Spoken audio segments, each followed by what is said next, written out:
Bienvenidos a este canal de filosofía, teología y la visión franciscana del hombre y de la vida. Vamos a ver el tema el diaconado permanente.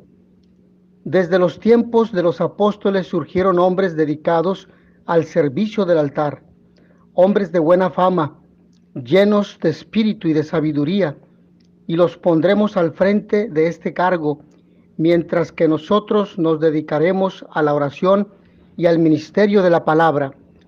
Pareció bien la propuesta a toda la asamblea y escogieron a Esteban, hombre lleno de fe y de Espíritu Santo, a Felipe, a Prócoro, a Nicanor, a Timón, a Pármenas y a Nicolás, prosélito de Antioquía. Los presentaron a los apóstoles y, habiendo hecho oración, les impusieron las manos.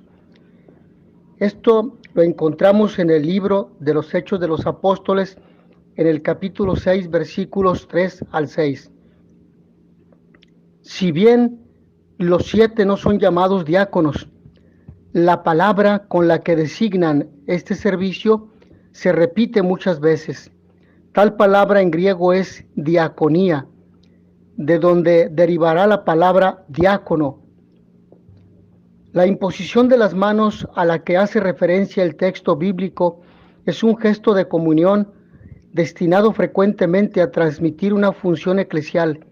La función eclesial de alguna manera viene precisada en la primera carta a Timoteo en el capítulo 3, versículos 8 al 13. También los diáconos deben ser dignos, sin doblez, no dados a beber mucho vino, ni a negocios sucios, que guarden el misterio de la fe con una conciencia pura. Primero se les someterá a prueba y después, si fuesen irreprensibles, serán diáconos. Los diáconos sean casados una sola vez y gobiernen bien a sus hijos y su propia casa, porque los que ejercen bien el diaconado alcanzan un puesto honroso y grande entereza en la fe de Cristo. Bueno, este es el texto de la primera carta de San Pablo a Timoteo, capítulo 3, versículos 8 al 13. Y sabemos que en la iglesia existe el diaconado transitorio, es decir, aquel que es propio de los seminaristas que se preparan al ministerio del presbiterado. Entonces, es un diaconado que, según el Código de Derecho Canónico, establece que sea por lo menos de 6 meses, un mínimo de 6 meses. Y posteriormente, de ese proceso de formación en el cual se recibe el orden del diaconado, se prepara el candidato para el presbiterado. Pero en este momento o en esta ocasión estamos hablando sobre el diaconado permanente. El diaconado permanente que pueden recibirlo aquellos que ya son casados o aquellos que también son solteros. Un soltero que reciba el diaconado permanente ya no se podrá casar. Bueno, la historia de la iglesia observó la figura de los diáconos como una gran ayuda para que los presbíteros pudieran desarrollar su ministerio, pero en este caso los apóstoles, para que ellos se dedicaran al ministerio de la palabra. El Concilio Vaticano II ha redescubierto su valor y así ha establecido y sugerido, donde sea oportuno, el establecimiento de diáconos permanentes, es decir, hombres jóvenes o maduros que se dedican al servicio de la iglesia. ¿Quién puede ser un diácono permanente? Dado que quien se incorpora al diaconado pasa a ser un ministro, es decir, un clérigo, por el hecho de recibir un orden sagrado. Las personas que lo reciben por lo menos deben tener una preparación de 3 años para recibir las sagradas órdenes. Esta preparación, como lo establece el derecho canónico en el canon número 236 o canon 236, deberá ser de tal manera que ayude a los diáconos a cultivar su vida espiritual y les ayude a cumplir dignamente los oficios propios de ese orden. La forma concreta en que se verificará dicha preparación quedará establecida por cada uno de los obispos en sus diócesis. Pueden ser diáconos permanentes todos aquellos varones bautizados que han recibido la debida preparación. Si son célibes, deberán permanecer célibes, y si son casados, permanecerán como tales. Si enviudan, no pueden volverse a casar, salvo una dispensa expresa, ya que como clérigos atentan inválidamente el matrimonio quienes han recibido las órdenes sagradas, a tenor del canon 1087 del Código de Derecho Canónico. Y por lo mismo, estos diáconos que son casados pero que enviudan pueden, con la preparación suficiente eclesiástica, recibir el orden del presbiterado. Es una posibilidad. Evidentemente, si ellos lo solicitan y evidentemente, si ellos lo desean también. ¿Cuáles son los deberes de los diáconos permanentes? Estos deberes han quedado recogidos por la Lumen Gentium, la luz de las gentes, y por los cánones 757, 835, 910, 943 y 1087 del Código de Derecho Canónico. En un breve resumen podemos anotar los siguientes deberes: administrar solemnemente el bautismo, conservar y distribuir la Eucaristía, ministros de la exposición del Santísimo Sacramento y de la bendición eucarística, ministro ordinario de la Sagrada Comunión, portar el viático a los moribundos, en nombre de la Iglesia, asistir y bendecir el matrimonio, leer la Sagrada Escritura a los fieles, instruir y exhortar al pueblo de Dios, presidir el culto y la oración de los fieles, servir en el ministerio de la palabra al pueblo de Dios, celebrar el culto divino, administrar los sacramentales como pueden ser el agua bendita, la bendición de casas, imágenes y objetos, y por último presidir el rito fúnebre y la sepultura, es decir, las exequias. Por lo tanto, el diácono no es simplemente una persona de ayuda al párroco o al sacerdote, no es también un monaguillo, comporta todo un servicio al pueblo de Dios. De ahí la preparación espiritual, humana, teológica y filosófica que deba tener previo al ejercicio de su ministerio. Pero ahondemos. ¿Quién es un diácono? Un diácono es un hombre llamado por Dios de su comunidad para servir a esa comunidad. Debe tener al menos 35 años de edad. Si estuviese casado, debe vivir un matrimonio estable. El hombre que es llamado a ser diácono debiera ya estar viviendo un estilo de vida diaconal, es decir, debería ya estar activo tanto en los ministerios de la Iglesia y en el servicio de la comunidad toda. Requiere además el permiso de su esposa, si es casado, para poder solicitar el orden del diaconado. Esto significa que la esposa por escrito va a emitir una carta o a escribir una carta en la que ella dice que autoriza a su esposo para que ejerza este ministerio del diaconado. Se debe tener también en consideración el número de horas requeridas para la formación. Hemos dicho que en algunas diócesis el proceso de formación es de 4 años, en otras de 3, en otras un poco más probablemente, según la preparación que requiera el candidato al ministerio del diaconado. Pero es importante entender que es una formación y desarrollo espiritual, donde se pretende que el candidato al diaconado permanente discierna su vocación como un llamado que Dios le hace para un servicio ministerial concreto. Ahora bien, ¿qué es un diácono? Según el Catecismo de la Iglesia Católica, el ministerio eclesiástico instituido por Dios está ejercido en diversos órdenes, ya que desde antiguo reciben los nombres de obispos, presbíteros y diáconos. La doctrina católica expresada en la liturgia, el magisterio y la práctica constante de la Iglesia reconoce que existen 3 grados de participación ministerial en el sacerdocio de Cristo: el episcopado, el presbiterado y el diaconado. Los diáconos participan de una manera especial en la misión y la gracia de Cristo. El sacramento del orden los marca con un sello, carácter, que nadie puede hacer desaparecer y que los configura con Cristo que se hizo diácono, es decir, el servidor de todos. Corresponde a los diáconos, entre otras cosas, asistir al obispo y a los presbíteros, sobre todo en la Eucaristía y en la distribución de la Sagrada Comunión.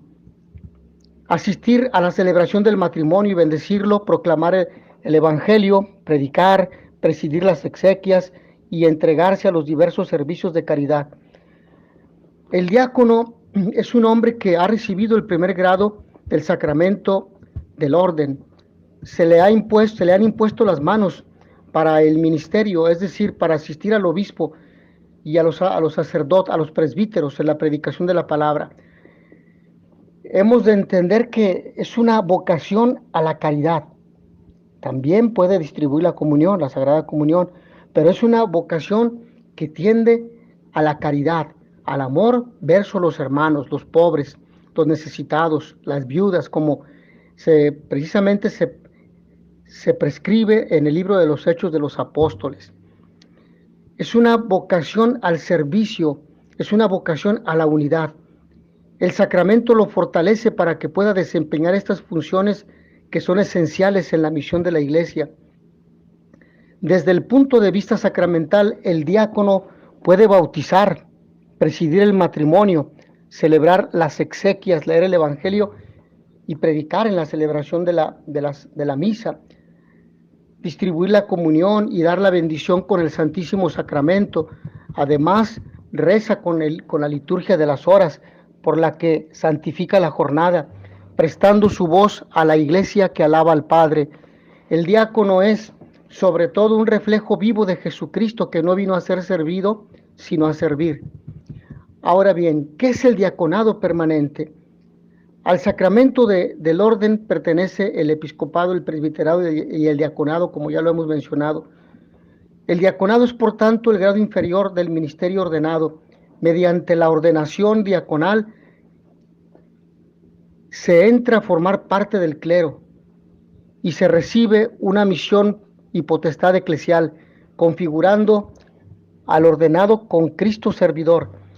El diácono permanente se incardina en una diócesis y de su obispo recibe su misión según las necesidades que éste considere. El diaconado es una vocación, es llamada de Dios concreta y particular que éste hace a algunos de los miembros de la Iglesia a configurarse sacramentalmente con Cristo siervo, consagrando su vida entera al servicio de Dios y su Iglesia. La vocación al diaconado permanente es distinta de la del presbítero. Tanto uno como otro tienen su función en la Iglesia. Todos los miembros del pueblo de Dios están llamados a la santidad y al apostolado. Los sacerdotes, los diáconos, los miembros de la vida consagrada y los fieles laicos. A su vez, todos participan en la misión de la Iglesia con carismas y ministerios diversos y complementarios. El diácono contempla su triple ministerio, munera, al servicio de la palabra, la caridad y la liturgia. Sus funciones se mueven en estos tres campos que hemos mencionado. Entre sus funciones litúrgicas, quizá las más visibles están asistir durante las funciones litúrgicas al obispo y presbítero, administrar solemnemente el bautismo, ser ministro ordinario de la comunión y exposición, y presidir la celebración del matrimonio, administrar sacramentales, etcétera. Todo lo que hemos mencionado ya. Asimismo, instruir y animar al pueblo, por lo que pueden dirigir la homilía, y también pueden presidir otros oficios del culto y oraciones. Los candidatos al presbiterado previamente a la ordenación sacerdotal también reciben el diaconado. Se les suele llamar diáconos transitorios. Se trata del mismo sacramento que los que lo reciben en grado permanente. La celebración litúrgica es exactamente igual y su potestad y funciones a realizar son también idénticas. El diaconado permanente puede ser recibido por varones célibes o casados. Incluso lo pueden recibir miembros de institutos de vida consagrada. Si lo reciben célibes, han de permanecer así durante toda su vida. Si el que lo recibe es casado, no podrá entonces volverse a casar si en viuda, como lo hemos dicho anteriormente. Pero el diácono casado célibe suele sustentarse de su trabajo civil. Solo en caso de que su obispo le pida dedicarse a tiempo completo al ministerio en la diócesis, recibe remuneración. Un diácono permanente, casado, es un esposo como los demás. Su vida matrimonial y familiar debe ser como la de cualquier esposo cristiano. Dada la incidencia en la vida del diácono de este sacramento, la esposa tiene un papel fundamental de apoyo y debe dar permiso expreso para la ordenación. Sin su permiso no se admite dicha ordenación y aún siquiera el inicio del proceso formativo. ¿Qué no es el diaconado permanente? El diaconado no es un premio a un laico por los servicios prestados a la iglesia, ni prebenda, ni dignidad eclesial. Tampoco debe admitirse a aquel que, deseando ser presbítero, ante la imposibilidad de serlo por ser casado, viera en el diaconado una compensación o suplencia de aquella aspiración. El candidato ha de tener vocación de diácono. El diácono permanente no es un medio presbítero, ni un superlaico, ni un sacristán con galones, ni un candidato a presbítero que se quedó por el camino. Es una vocación propia, diferente y que no depende de las demás. El diácono permanente no es un ministro a tiempo parcial, aunque compagine las funciones estrictamente ministeriales con las laborales y o familiares. No se puede ser ministro del Señor solo en una faceta de su vida. Toda ella entera es ya de Cristo y su iglesia. Es diácono siempre, a cualquier hora del día, haga lo que haga. Por eso el servidor, al modo de Jesús, no lo es solo cuando colabora con las tareas que le son encomendadas, sino que es servidor diácono en todo momento. Su esencia oblativa, su ser, se impone sobre sus funciones y les da sentido. El contemplar el ministerio diaconal solo por sus tareas es, por tanto, una visión muy parcial y pobre de lo que es la llamada al servicio al modo de Jesús. El diácono no se ordena al sacerdocio, sino al ministerio, nos dice Lumen Gentium en el número 29. El presbítero es insustituible en sí mismo, por lo que, aunque algunas funciones son comunes, nunca un diácono podrá sustituir en plenitud a un presbítero, pero tampoco la vocación presbiteral sustituye o es más que la del diácono. Son vocaciones distintas. El ordenar o no diáconos permanentes no debería estar relacionado con la escasez o abundancia de vocaciones sacerdotales. El diácono permanente, célibe o casado, no está obligado a llevar traje eclesiástico, es decir, el clériman, aunque tiene derecho a llevarlo. Las circunstancias de su vida y el momento le aconsejarán lo apropiado. No es más diácono el varón ordenado célibe que el casado, ni tampoco se diferencia el hecho de ser transitorios como, o mejor dicho, el camino del presbiterado, o permanentes. El sacramento, potestad, atribuciones y funciones son iguales. Es el estado de vida el que cambia. Los que están casados deben compaginar ambas vocaciones sin desatender a su esposa y familia. El diaconado no es un ministerio nuevo, raro o extraño en la iglesia.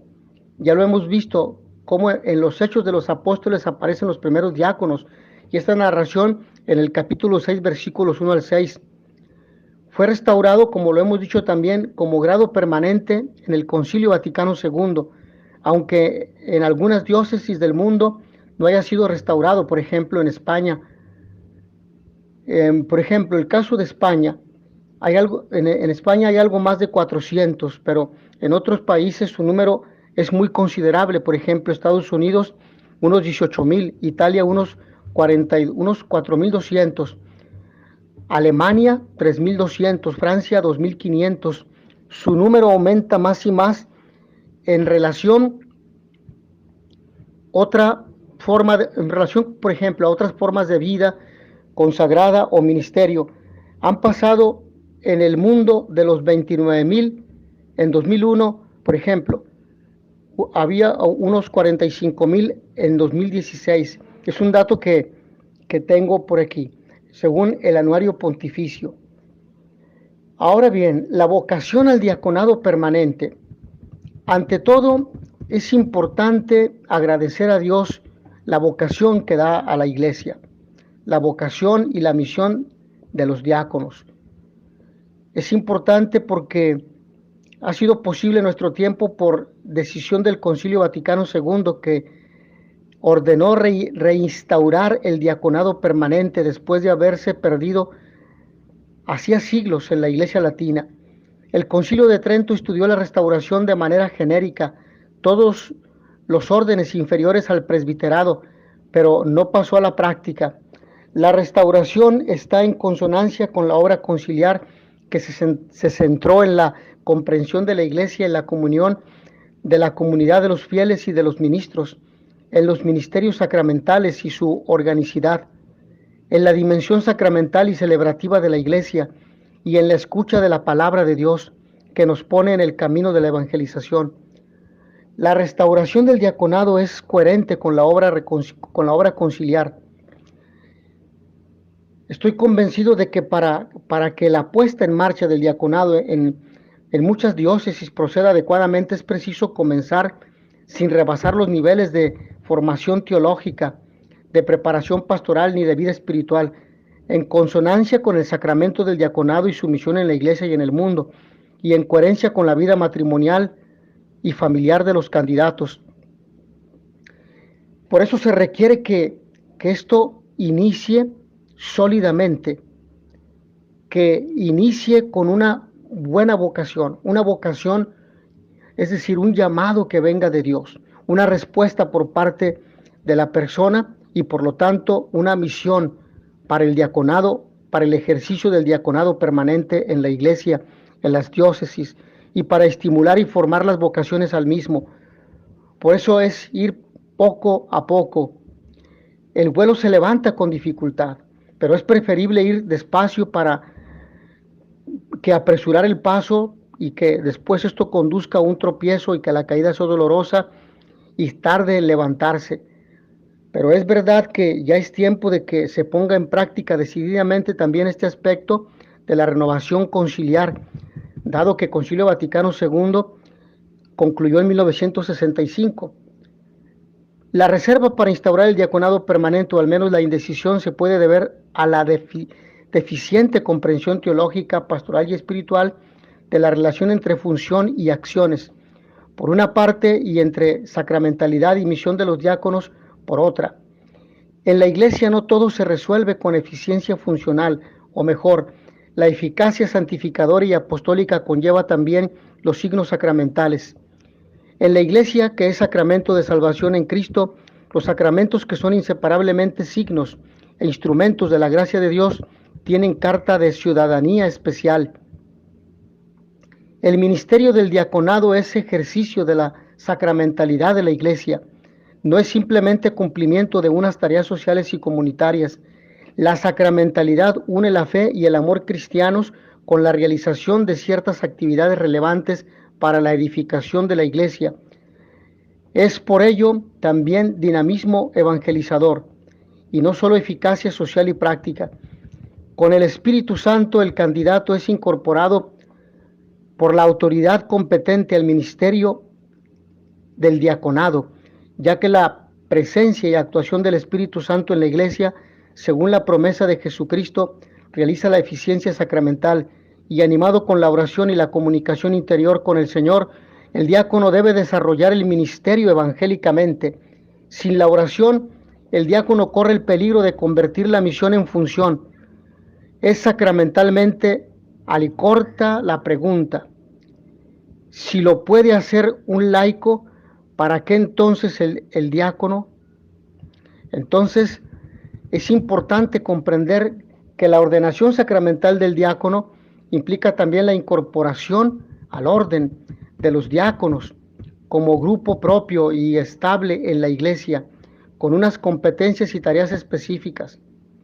Por eso el diácono, además de ser ministro del Señor Jesucristo, que se hizo diácono de todos, Es lo que nos dice San Policarpo en la carta a los Filadelfios.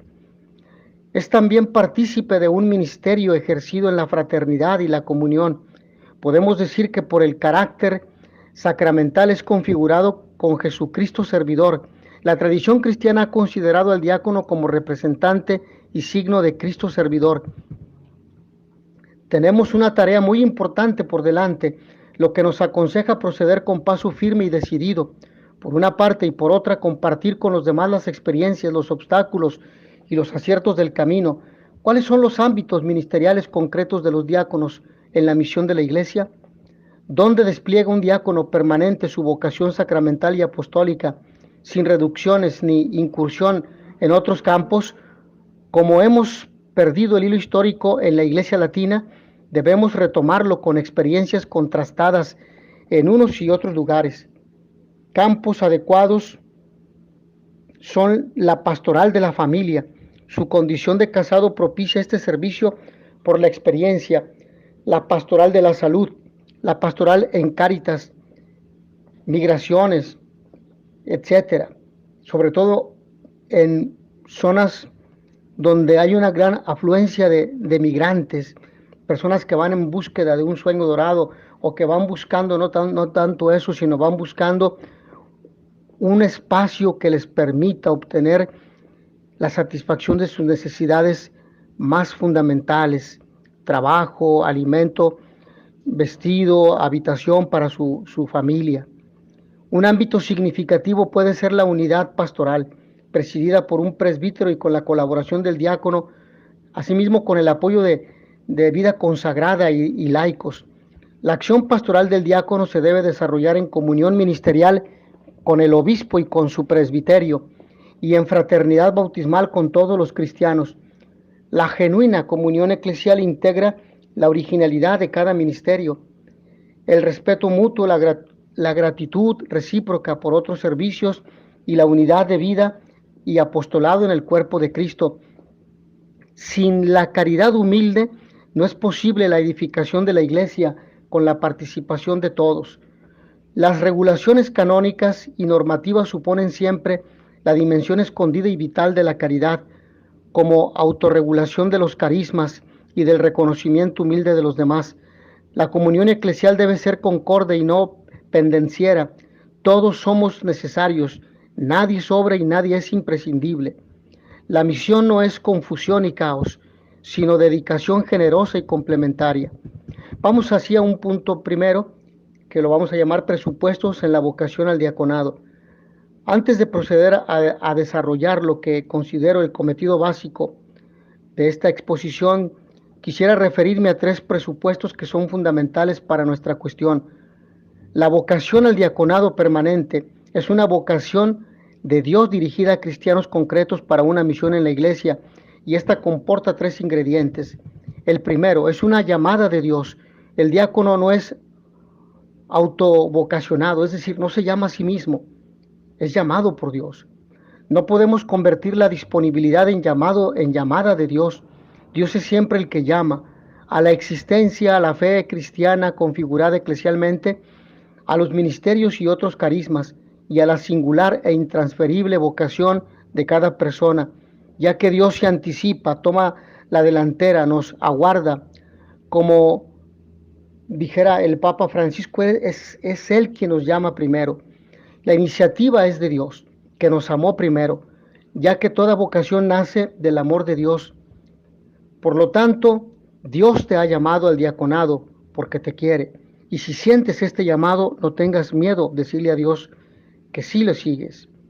Segundo elemento, la vocación implica un encargo, confiere una misión.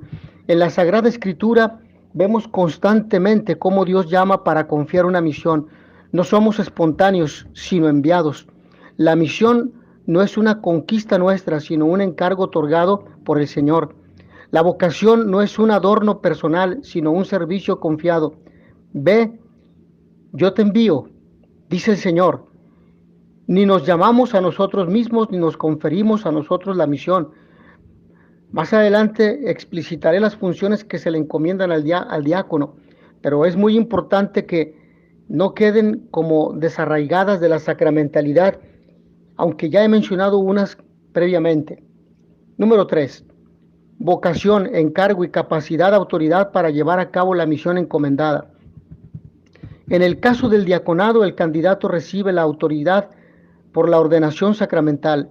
No es un delegado de la comunidad que pueda recibir de esta su capacidad representativa. En la raíz está el sacramento de la ordenación, que es un acontecimiento realizado en la Iglesia por el ministro competente y con la fuerza del Espíritu Santo. Por ello, no debemos la gracia ministerial, no se debe a los amigos, sino a Dios.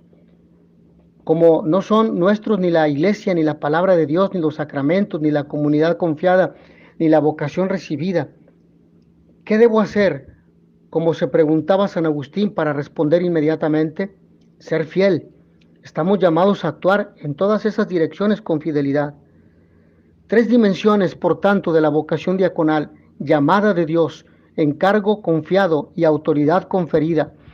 Los 3 ingredientes constituyen la vocación al ministerio sacramental del diaconado.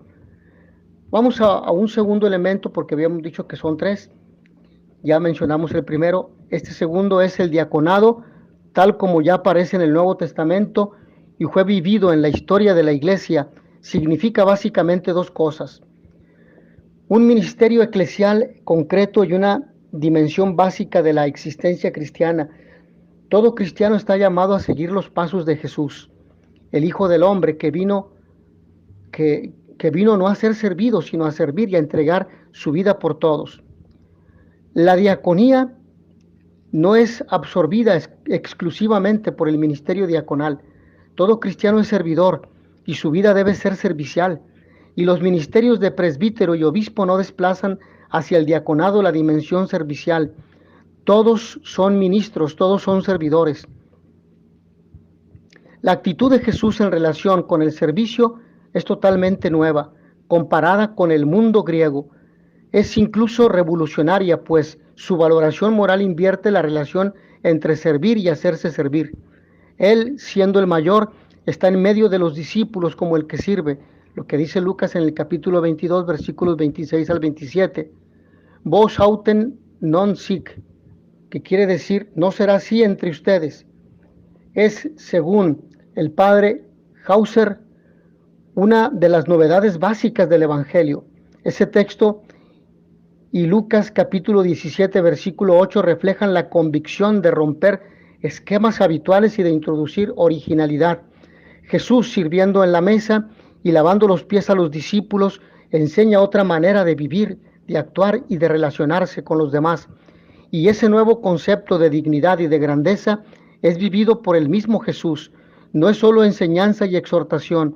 En relación con Lucas 22, 26, el texto de Mateo 20, 28 introduce una novedad ya que no se limita a la metáfora del servicio en la mesa, y diaconein no designa solamente a la actividad caritativa hacia el prójimo, sino que viene entendido como cumplimiento de un sacrificio completo, como don de la vida, don que por su parte es la esencia misma del servir, del existir para los demás, en la vida y en la muerte. Con esto el concepto de diaconein toca su máxima profundidad teológica.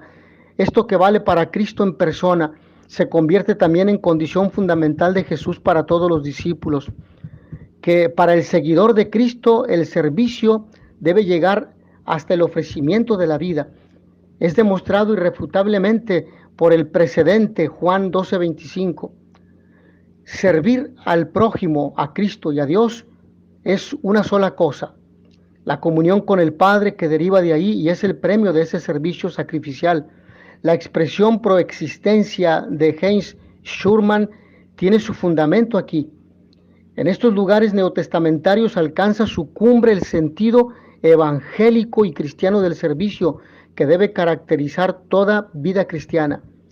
El diaconado es un ministerio concreto, confiado a personas aptas, que comporta un encargo especial en la Iglesia.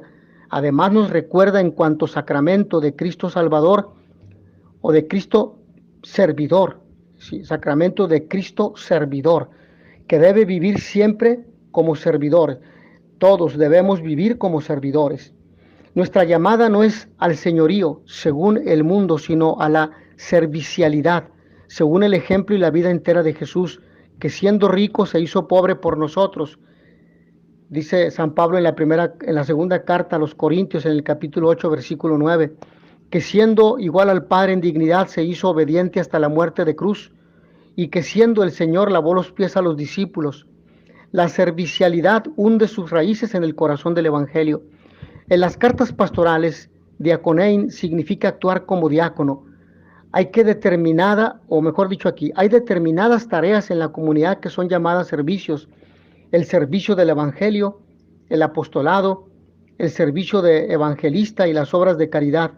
El apóstol, en cuanto diácono del Evangelio, es diácono de Cristo, siervo de Cristo y siervo de la comunidad. Pues bien, todas estas acepciones libres del término se diferencian de la clara atribución del título de diácono a quien cumple un oficio comunitario preciso en la constitución eclesiástica en vías de formación. Esta designación aparece en aquellos lugares que la Vulgata traduce con el préstamo griego de diaconus. Allí donde traduce la misma palabra griega diácono como minister. Un poco más adelante escribe el mismo autor: el estudio de los orígenes del diaconado debe partir de su conexión con el episcopado, junto al cual viene siempre nombrado desde las más antiguas menciones de este último y del cual nunca está separado. El diácono no es solo siervo de su comunidad, sino también del obispo. Por lo tanto, en un tercer punto, que ya hemos mencionado el primero y el segundo, el diácono es servidor en tres direcciones: siervo de Cristo, siervo de Jesucristo, custodio de las realidades salvíficas, la palabra de Dios, los sacramentos y la caridad, que se le confían para servirlas lealmente, y servidor de los fieles y de la comunidad. Las tres perspectivas del servicio de los diáconos, a saber, servidores de Jesucristo, de las realidades santas y de los hermanos, son atestiguadas por el ritual de la ordenación, que contiene la teología del diaconado en forma de oración y celebración, con reciprocidad entre los dos aspectos de la fe a la celebración y de la oración celebrativa a la fe. Con frecuencia la liturgia es una teología en filigrana de ritos y textos. En San Pablo están también muy claras las tres dimensiones del servicio, y Romanos, por ejemplo, capítulo 1, versículo 1, Primera de Corintios, capítulo 4, versículo 1 y 15. En la oración después de la comunión de la Eucaristía de ordenación se pide para que los diáconos sean fieles ministros del Evangelio, de los sacramentos y de la caridad. Es bella la exhortación del obispo al diácono al entregarle el Evangelio de Cristo: convierte en fe lo que lees, lo que has hecho fe viva, enséñalo, y cumple aquello que has enseñado. Las intercesiones de la plegaria eucarística subrayan que han sido ordenados en favor y al servicio de la Iglesia. En la plegaria de ordenación se pide que sean imitadores de Jesús, servidor, y estén al servicio del altar. Después de las letanías se suplica que sean aptos para el servicio de los santos misterios,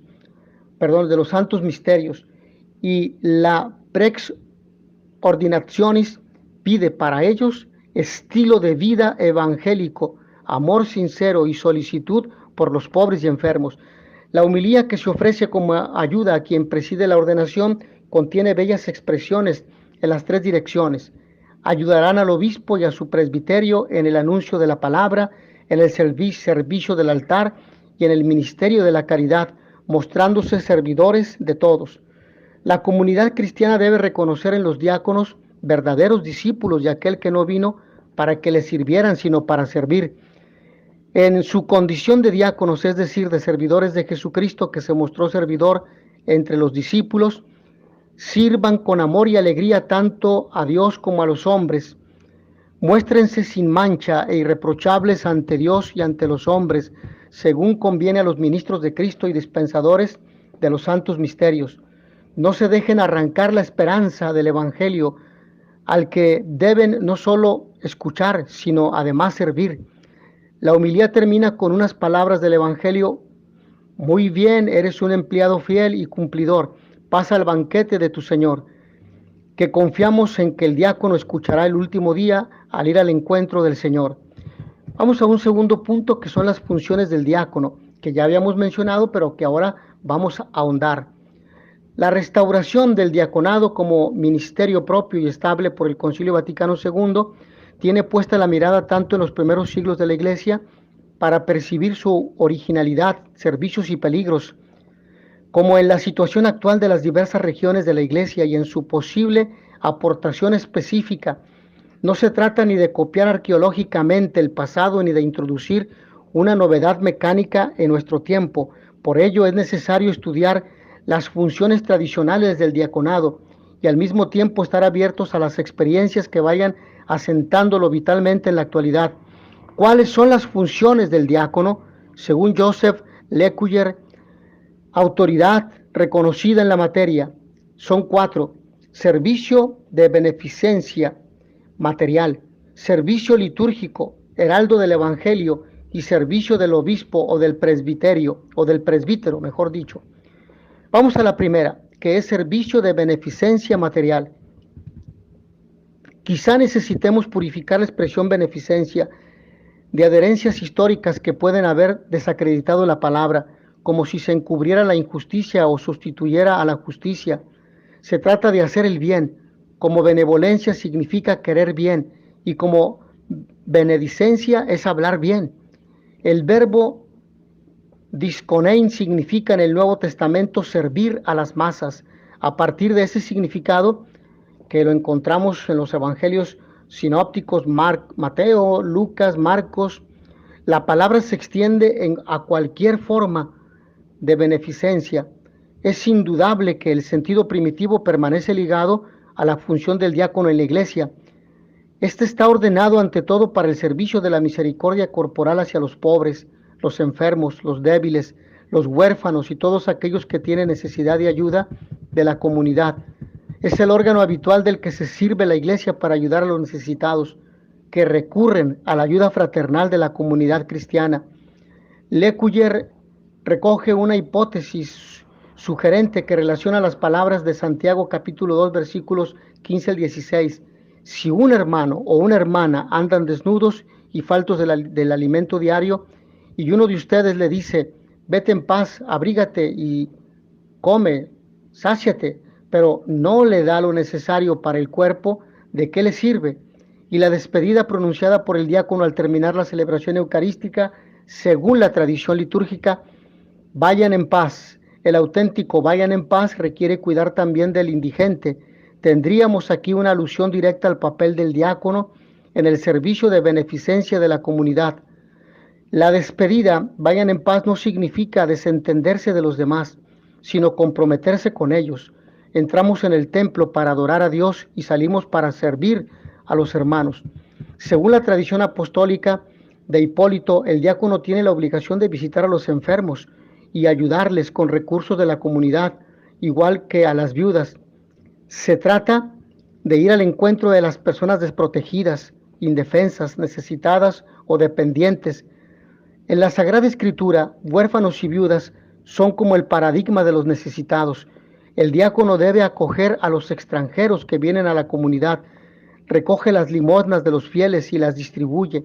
La llamada didascalia, en un pasaje relevante sobre los diáconos, escribe, es el corazón del obispo para tener piedad de los pobres, de los enfermos y de los indigentes. Es el padre de los huérfanos y de los pobres.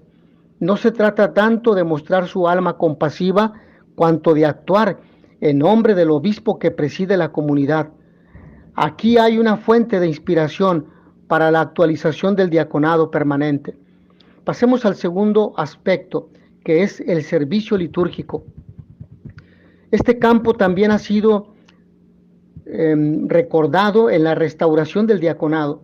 Hay una afirmación que conviene subrayar desde el principio. En este aspecto de la función diaconal, todo conduce a pensar que en el pensamiento de Cristo, como en la praxis de la iglesia primitiva, el servicio en las mesas y en general la beneficencia hacia los necesitados estaban indisolublemente ligados al servicio de la mesa eucarística. Este vínculo aparece en la multiplicación de los panes y en el discurso del pan de vida, Juan 6, por ejemplo, o Hechos 2, 44, 47. En Primera de Corintios, capítulo 11, capítulo 11, versículos 17 al 34, Pablo une la cena del Señor y la comida de la comunidad. Reléase la descripción primera de la celebración eucarística, confrontando esto con la primera apología de San Justino. Los diáconos llevan la comunión a los ausentes. Aproxima de manera elocuente las dos realidades, la institución de la Eucaristía y estar en medio de los discípulos, no como el sentado a la mesa, sino como el que sirve. La lectura de Santiago 1:27 al capítulo 22, versículo 4, en complementariedad e iluminación mutuas refuerza la misma idea que venimos expresando. La religión auténtica consiste en atender a los huérfanos y viudas en su tribulación. No se debe discriminar entre pobres y ricos en la asamblea cristiana. Los diáconos son los encargados de dispensar tanto la Eucaristía como los recursos para los necesitados, de los que han presentado los fieles. Ellos ofrecen a los fieles el pan y el vino consagrados y distribuyen lo recogido en la comunidad de los pobres. Según las necesidades y las posibilidades, deben preparar no solo la mesa para los necesitados, sino también el altar donde se celebran los santos misterios. Vamos al tercer aspecto. Es heraldo del Evangelio. Felipe, el diácono, aparece en los Hechos de los Apóstoles también como catequista y evangelizador. En Hechos capítulo 8, versículos 5 al 8 y capítulo 8, versículos 26 al 40. Evangeliza al eunuco y le bautiza. Y antes, el diácono Esteban, en un discurso dirigido a los judíos, explica la historia de la salvación que culmina en Jesucristo, Hechos 7:2 y siguientes. El diácono es ministro de la palabra con la lectura pública del Evangelio. Se trata de una verdadera misión oficial de predicación y de evangelización. El ritual expresa cuál es la misión del diácono, también en este capítulo 6. Y vamos al cuarto y último aspecto del ministerio del diácono: servicio del obispo o del presbítero. La tríada ministerial está estructurada internamente. Si al obispo se le confiere la plenitud del sacramento del orden y si el presbítero es ordenado en el segundo grado del ministerio sacerdotal, el diácono es ordenado no para el sacerdocio, sino para ayudar al obispo en lo que éste le confíe. Las actividades del diácono, servicio de los pobres, servicios litúrgicos, predicación, no se despliegan más que bajo la dirección del obispo, el cual retiene la responsabilidad aun cuando se haga ayudar por otros colaboradores. La didascalia usa una expresión muy gráfica. El diácono es la boca, la oreja, el corazón y el alma del obispo, con el cual no es más que uno. Si la iglesia es comunio, su vida interna y su misión deben articularse en comunión, y la comunión con el obispo significa que la vida y la misión de los diáconos debe discurrir en unidad eclesial, verificada en la comunión con quien preside la iglesia local. El servicio diaconal se dirige en primer lugar a Dios y en nombre de Dios a los hermanos, pero la diaconía es también servicio al episcopado y al presbiterado, a los cuales el orden diaconal está unido por vínculos de obediencia y comunión, según las modalidades establecidas por la disciplina canónica del Directorio de Apostolorum Successores en el número 92. Que todos, obispos y presbíteros y fieles laicos, estimen adecuadamente el ministerio de los diáconos. En la iglesia, cada vocación es un don de Dios para la edificación de la comunidad cristiana. En los hermanos y en los diferentes ministerios Dios nos confiere dones, no competitivos entre sí, sino convenientes en la comunidad eclesial. ¿Qué más hace un diácono? Los diáconos son ordenados para ejercer la caridad, como hemos dicho, como ministerio propio, y por lo tanto a ellos les toca servir a los demás, a los más necesitados en la comunidad. Por lo tanto, son la mano extendida de la iglesia para dar, escuchar, consolar, alentar y dar esperanza a los que tienen necesidad. Ahora bien, vayamos a esta última parte.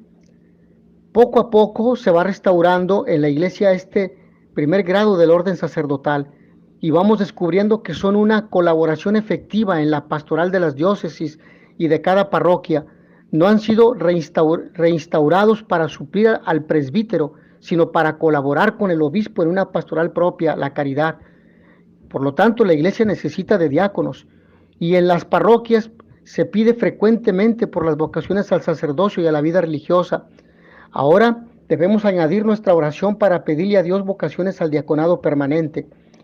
Están llamados los hombres solteros, como ya hemos dicho, casados o viudos que desempeñan ya por muchos años una labor pastoral en su parroquia y que reciben el apoyo de su párroco, que los debe presentar y recomendar a la comisión diocesana encargada de su formación. Y insistiendo en este aspecto, deben ser mayores de 35 años. Deben tener un empleo que sea suficiente para el sostenimiento digno de su familia, haber terminado la educación media o una carrera técnica y tener buena salud. Si son casados, deben contar con el apoyo de la esposa y de los hijos, añadimos. Tener más de 15 años de casados al momento de su ordenación y vivir en armonía con su esposa.